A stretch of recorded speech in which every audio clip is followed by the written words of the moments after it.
Brooklyn is my name. My age is 35. I purchase luxury Valentine's Day chocolates each year and send them to myself as a treat. I began taking care of myself. This incident occurred 5 years ago. Having been married for 3 years, I was worried about my husband, Thomas, at the moment. He wasn't very good at communicating, especially over the phone, even when we were dating. He was the kind who would have remembered calls and texts, strictly commercial. However, he now always brings his phone with him when he uses the restroom. To be clear, he uses his phone for other purposes than gaming. He's not the kind to haphazardly browse the internet, in my opinion. He's not great with technology overall. He even attended a special workshop to learn how to use the laptop his employer gave him. Despite being 4 years older than me, my spouse didn't have many computing possibilities in school. Therefore, in terms of technology or machines, he is essentially worthless. I can't help but notice when a guy like him starts bringing his phone into the restroom. Perhaps he has grown accustomed to his phone and is now using it for watching videos, reading books, and playing games. It did, however, have an impact as he never glances at his phone around me. In his spare time, wouldn't he spend it in the living room, reading books or viewing videos on his phone? Is he maybe cheating? However, a man similar to him. Ever since our marriage, he's truly relaxed. Peering over at his stomach, I concluded there was no way he was being unfaithful. Even so, I continued to feel a little confused. It was our third wedding anniversary. Indeed, anniversaries are joyous and exceptional occasions. I had imagined that we would enjoy a lovely meal together and talk about our mutual memories. I told Thomas, "Today is our anniversary, so I will treat you tonight," before he left for work. Arrive home from work as soon as possible. I ordered a cake from a bakery I liked, made a lovely supper, and bought a nice bottle of champagne. I awaited Thomas' return home and continued to wait without stopping. As I waited, I thought I would take a bath and realized it was already midnight. It was already the end of the day when I instructed him to head home early. I began to worry a little, wondering if something had happened. My husband's refusal to at least phone me to let me know when he expected to arrive home late from work genuinely bothered me. He never informs me. However, he had promised to return home early, and this is the first time he acts in this way. I was concerned, but as soon as I heard the front door unlock, I took up my phone to give him a call. As I hurried to the door, I saw that his clothing was oddly creased. "Greetings from home." "Oh, did you fall asleep?" "Are you saying that I was asleep?" "Naturally no. Did I not tell you? Today is our anniversary." I became a little agitated as I fixed my gaze on my spouse. I apologized for it. I forgot all about it. Yes, well, I'm not even bothered anymore. I apologize. Some difficulties at work left me stranded in the office. I've already told you this. However, couldn't you at least text me if you were going to be late? I really hope we don't argue on our anniversary. I mean, I spent the time to prepare and cook everything, so I should have the right to grumble at least. One part of me wants to just relax, then I want to blow up. In addition, I want to go to bed because it's late. I apologize profusely. I'll compensate you for this. After apologizing, my spouse again hacked me. It appears that you are sorry. Since you encountered difficulties at work, I'll release you. I should be appreciative of my forgiveness. That's what I said. I met my husband's eyes directly. I've got a change of clothes ready for you, so wash up now. I shoved him. I apologize. I'm grateful. With haste, my spouse removed his shoes and made his way to the restroom. At that moment, I smelled something strong. Was that the one? It is comparable to a duty-free shop at an airport. It would be wonderful if it was weaker. However, because it's overpowering, the smell feels a little odd and heavy. Before stepping into the shower, I made sure my spouse had taken off his t-shirt. I also observed how rumpled his dress shirt was when he came inside. He works only at his desk. What possible mischief would have occurred at his office then? The fragrance of a duty-free shop. It has an aroma similar to that of high-end perfumes. His socks emitted a putrid odor. His filthy clothes were causing a stink fest outside the restroom. Make sure to wash your feet before you step out of the shower. I called my spouse through the bathroom door. "Oh, did they smell?" he inquired. "Yes, you arrived home late. Thus, it wasn't very good today. Use the alum water spray that I left in the bathroom once you finished getting dressed." All right. My spouse seems taken aback by my response. I was concerned by the perfume smell, even though he was acting and talking exactly like he always did. Is it possible that he saw a woman on our anniversary? Upon reflection, he has been returning home later than usual most days, albeit generally not as late as this evening. Nevertheless, despite the fact that he has a slight beer belly and smells his feet, he is certainly attractive to women for all the right reasons. My spouse was still in the restroom, so I made the decision to surreptitiously check his phone. Because he's not very tech-savvy, I knew he didn't have a password on his phone, so I could check it with ease. Sure enough, he had a true sweetheart on his phone. I discovered the text messages he sent and received with Maya. I can't say he contacted her frequently, because he isn't the sort to do that, but he would message her to arrange their meeting times. My fist tightened when I realized that he had texted her more than I had. He, too, met her today. Maya texted him after their meeting this afternoon. It was such a great day. The wrinkles on his shirt suggest that they slept together, leaving me to handle this on our anniversary alone. I felt enraged, like I wanted to throw him out of my life instead of sad. Upon reviewing their exchanges, I noticed that he had committed to taking Maya to a posh new French restaurant for their third-month anniversary. That's right, I haven't even visited. I suppose I'll need to take action in this regard. With my phone, I took screenshots of their text. Thomas is not the best with phones, but if I merely forward the pictures and texts, there's a chance he'll find out.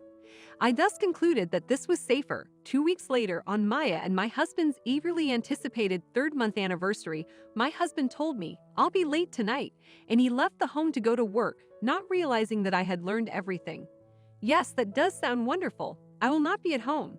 Okay, sweetheart, I'll see you later. My spouse and Maya stepped out of their cab at 8 o'clock. I arrived at the French restaurant half an hour before their scheduled arrival, so I could watch them. I followed them, thinking to myself, "You're finally here. Give up." They were ready to walk into the restaurant when I said that. What?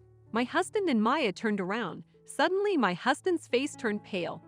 "And Nutley? It is indeed me. And Nutley? How come you're here?" Maya, Thomas, glanced between my spouse and me. "What? Is this your spouse, perhaps?" Thomas was questioned by her. I was even angrier because Maya seemed to win when she stared at me. She seemed even more stunning than in the pictures. I wasn't prepared to lose, but I was a little overwhelmed. In this scene, two women are fighting each other. My name is Thomas's girlfriend. Good to meet you, spouse. Thomas seems taken aback by Maya's behavior. Maya, hold on. Brooklyn, please calm down. This isn't what you were expecting. It's all right. I take it you're going to treat her to a French dinner. In honor of your anniversary, permit me to participate. I smiled and proceeded into the restaurant, putting pressure on him. I may as well make the most of this and ask my spouse to get me a lovely dinner. That woman, Maya, and I took a seat at a table with Thomas, and our horrible supper started. Maya, am I correct? How did you come to know my husband? How come? Maya appeared to be upset with me for troubling them on their anniversary. Conversely, the more irritated she became, the better I felt. My spouse felt tense. Watching the two of them was comical. I dated Tom before the two of you met. I know Tom better than you do. Yes, Tom dated both of us concurrently, but he ultimately chose to marry me instead. It appears that copying Maya and calling my husband Tom caused him a lot of anxiety. He seemed to be desperately holding on. Tom responded, yes, in an odd voice. Really? Oh my God. Maya and I had broken up earlier, but we had reconnected. Maya coincidentally works at the tailor's shop I frequently visit. Okay, so you caused this to happen. With angry eyes, I could see how scared my husband was of me. Hi there, what issue do you have? I apologize, but Tom and I are not going to break up. It was finally time for me to see him again. His marriage to you shocked me so much. How come? I'm going to dump Maya. Maybe I considered an escape route if he'd suggested something along those lines. However, given the way my spouse currently appears, I was starting to have doubts about our future together. It appears that I have just one option. I'm willing to give everything up to spend time with Tom. That's all I want. Maya murmured, staring at me intensely. Tom, what are your thoughts? My spouse was interrogated. Thomas gave off an air of fear. Well, what? His voice was reverential in his reply. It's all right, just be truthful. I said to you, oh well, he could only respond to me. Tom, do you think the same of me? So please end your relationship and give in to me. Thomas didn't say anything. This kind of wishy-washy dude is not what I need, and I'm okay with that. You'll regret it though. I stated. What do you mean? I don't want to. Maya declared, laughing triumphantly. Thomas and I then made the decision to get a divorce. After that night, 2 months later, Thomas swiftly left our home and moved in with Maya. Actually, Thomas was the original owner of this house. However, Maya remarked, we'll give you everything you want, even if it's the house. Just get a swift divorce from him. Thus, I got the house without any issues. At first, the divorce process bewildered me a little, but I managed to gather my thoughts and even ask for alimony from them. She was willing to do anything to be with him, she declared. I was wondering how I would get maintenance when I got a call from an unidentified number. Hi there, I apologize. Please pardon me. Maya's voice was heard. She must have found my phone number in Thomas's contact list since I never gave it to her. But why would she do that all of a sudden? Could she have gone too far? I chuckled as I considered that possibility. What is the purpose of this? I smiled and asked her. I was ignorant. Why is Tom's foot odor so strong? They weren't that bad when we first met. When I heard how painful Maya's voice sounded due to Tom's foul-smelling feet, I laughed. Additionally, he snores loudly and talks while dozing off. Earplugs alone are insufficient. I've had absolutely no luck falling asleep. I laughed and said that I understood Maya's struggles after she shared what she had gone through over the previous 2 months. He continues to purchase items via mail order and dress expensively, which is inappropriate for both him and his profession. He handles money so carelessly. There's no way we can afford to pay the alimony if things continue this way. How in the hell? It seems as though I've trodden on a lime mine. I was unable to contain myself any longer. I started laughing aloud. Following a year or so of marriage, my spouse developed athlete's foot, and ever since, his feet have had an awful stench. I have been purchasing alum water and essential oils for him. He's trying to reduce the smell in some way. Speaking of sleep, that's something he's always done. However, since gaining weight, the snoring has gotten worse. He sounds like a bazooka these days. It was also something that worried me. He was probably thinner when they first started dating, and it's possible that they never shared a bed. In terms of spending, he tends to make purchases when he is anxious or exhausted. I've cautioned him numerous times. However, I usually have to closely monitor him to ensure he doesn't overspend. I have no idea how much he is purchasing, since no one is stopping him at this point. Oh, how strange, huh? I mean, I did tell you, right? You would read it again. If you had, you should have told me. I wasn't getting through to you. In my reply, I teased her back. You are the worst. You have no right to make such claims. This is especially true if you are pursuing a married man. It's the worst, really. I apologize because of this, and I humbly beg your pardon. Yes, that's correct. By that, what do you mean? You apologize, but why? I'll return Tom to you, so please put the past behind you. This is beyond what I can handle. Again, I couldn't stop laughing. She claimed she could hardly last 2 months, but that she was willing to sacrifice everything for him. I'm doing fine. He's not necessary for me. Since my husband has a lot of issues, I have thought about getting a divorce a lot. He is known for snoring, talking, and having smelly feet during sleep. It's not as though he is a bad person or that those are his choices. After all, everyone is fallible. With caution, one can also avoid having money problems. It may sound strange to admit, but I had no trouble riding with him alone. More significantly, he is a kind person. Despite my tendency to be a bit hot-tempered myself, I really liked him. He was kind, but I could have been angry with him. Because of his pleasant disposition, I could ignore his noises and odors. Cheating, though, is something I can never forgive. Thus, I no longer give a damn about him. Not at all. What if I end things with him and still owe you alimony? I detest this. Yes, that's right. Maya started to cry, and I laughed. Yes, that's right. While we're talking about Tom's shortcomings, allow me to share the worst of them with you. How come? Maya's voice told me how afraid she was. I mean, Christmas is almost here, right? The Thomas family will undoubtedly get together. Thus, you ought to get ready. Why? They are decent individuals. However, practically all of them snore loudly, possesses an athlete's foot. They also run the risk of infecting you with an athlete's foot. Thus, exercise caution when taking a shower. During our visit, Thomas also picked it up from his parents' house. I heard Maya take a sharp breath, but since we noticed it, I've been trying my best to treat it. Isn't it amazing that you gave everything up just to be with Tom exactly as you wanted it to be? Best wishes. My sincere congratulations went out to Maya and ended the call. How refreshing, ah? Farewell, stinky feet. Bashtukat is snoring. Goodbye. It was 5 years later.